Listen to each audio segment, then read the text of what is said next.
Mercredi 11 août 2021, la première destination sera le Gabon, où il est question avec le quotidien L'Union de formation. Le journal y apprécie le coup de pouce de la CNAMGS.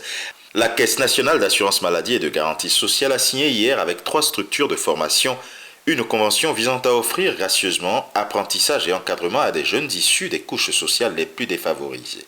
Il s'agit de l'un des axes des projets prioritaires détaillés récemment par l'organisme de protection sociale CAP à présent sur le Burkina Faso où le quotidien L'Information pour tous s'envoie ses lecteurs du côté du tribunal de grande instance de Ouagadougou. 20 ans de prison ferme pour 2 terroristes. Apprend-on. Le journal togolais Liberté s'intéresse aux mauvaises conditions de vie et à l'obsolescence du plateau technique.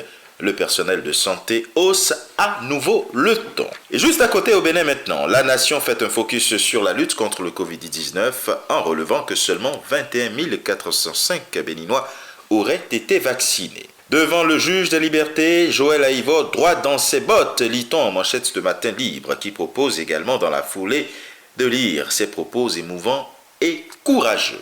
Université nationale publique du Bénin avec le Matin, le processus de désignation de recteur, vice-recteur et directeur lancé. Appel à candidature pour la désignation aux hautes fonctions universitaires, renchérit Fraternité, une nouvelle formule, mais des questions. En Côte d'Ivoire maintenant, le sursaut fait un focus sur le déblocage des indemnités d'anciens chefs d'État et révèle la somme que Gbagbo aurait négociée auprès de Ouattara. Emmanuel Smith-Essis, cadre du RHDP, dit en manchette du Patriote que le dialogue inclusif, c'est de la politique politicienne. Haro sur le 27e congrès de l'UPU avec Fraternité Matin qui dit que pour faire face aux nouveaux défis, Patrick Hachi définit les priorités de la Poste. Réconciliation nationale avec l'ONG Fondation Atou. Le jour plus dit que Zié Daouda Koulibaly, Péouéléyan et Michel Gbagbo seraient main dans la main.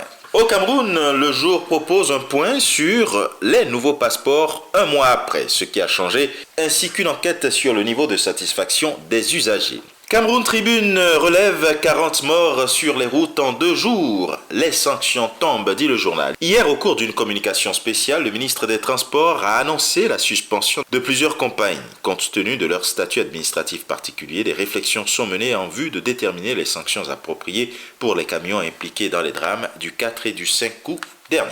Fonds Covid, les partenaires du Cameroun exigent la publication du rapport de la Chambre des comptes. C'est ce qu'on lit en manchette du journal Quotidien Émergence, alors que du côté du Sénégal, il est question, avec le Sud Quotidien, de la survenue de Delta en pleine préparation des locales. Les états-majors revoient leurs copies.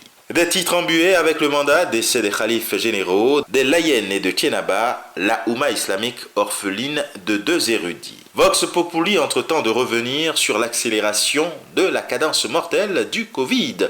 Nouveau record de 31 décès et 351 morts depuis le 1er juillet dernier. Inscription sur les listes électorales, Walf Quotidien promet que les états-majors sont en ébullition. Succession à la tête des familles religieuses, le quotidien propose les nouveaux visages de Yoff et Tiénaba. Serigne Doudou Maktar Chow, Laye, nouveau guide des Layènes, et Serigne Yassan Sek succède à Serigne Abdourahim Sek. Pour l'enquête, il est question des élections locales et du débat autour des certificats de résidence. L'arme de dissuasion, estime le journal.